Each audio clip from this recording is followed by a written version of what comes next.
Isaan kun dhukkubsattoota wucubaa yeroo garaagaraatti opereeshiniidhaan yaalleedha.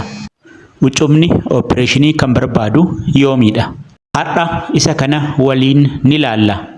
Akkam nagaa jirtu? An Dr. Dassaalenyiidha. Ispeeshaalistii baqaqsanii yaaluu akkasumas baqaqsanii yaaluu irratti muuxannoo waggaa 10 olii nan qaba.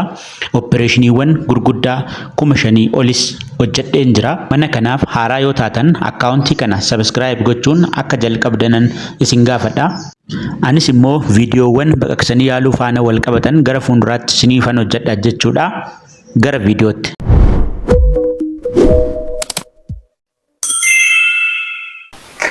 Jalqaba irratti wucubaaf opereeshiniin kan barbaachisu wucubichi calliseetuma wucuba osoo hin taane kaanserii yoo ta'edha. Kunis qorannoon FNAC jedhamu paatoloojiin qorannoon yeroo godhamu seelii kaanserii yoo ofirraa qabaate jechuudha. Yoo kana ta'e wucubni sun baafamee qorannoodhaaf ergamuun barbaachisaadha jechuudha.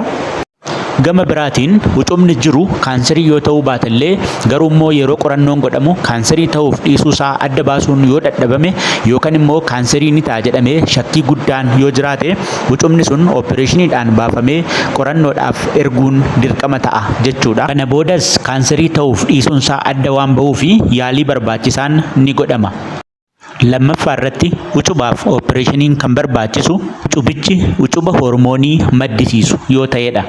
Kanas akka yaalaatti haayipertaayiroodizimii yookaan immoo taayirootoksikoosisii jenneet waamna. Kunis immoo wucubichi hormoonii taayirooksiinii gara dhiigaatti kan gadi lakkisu yoo ta'e, hormooniin kun immoo onnee keenya irratti, sirna narbii keenya irratti dhiibbaa guddaa geessisuudhaan dhukkubbii addaa kan nutti fidu yoo ta'e, kunis opereeshiniidhaan ba'uu ni qabaata.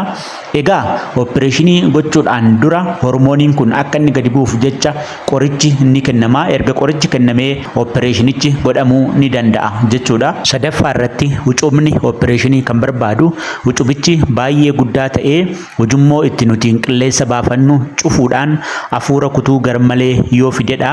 Kunis yeroo hojii hojjannu garmalee dadhabuu, garmalee hafuura kutuu, yoo deemne deemii dadhabuu yoo fide jechuudha. Wucubni kun kaanserii ofirraa haa dhabu malee hormoonii kan hin maddisiisne yoo ta'es sababii mallattoolee dhukkubaa kanneen fideef opereeshinii barbaada jechuudha.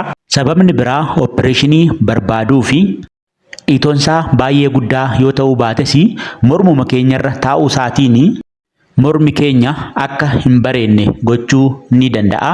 Keessattuu dubartoota irratti jechuudha. Yeroo kana dhukkubsataan wucubni kun miidhaa dhabus naaf haa ba'u jedhee yeroo gaafatu kunis sababa opereeshiniin barbaachisu keessaa isa tokkodha jechuudha.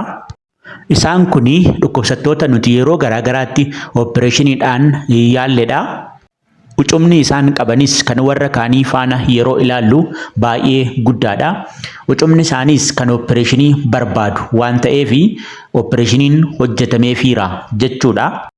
Viidiyoo itti aanu irratti immoo wucubni qorichaan akkamitti yaalamuu akka danda'uun isiniif hojjedha. Agasitti akkaawuntii kana sabskiraayib gochuudhaan akka na eegdan kabajaanan isin gaafadha. Galatooma.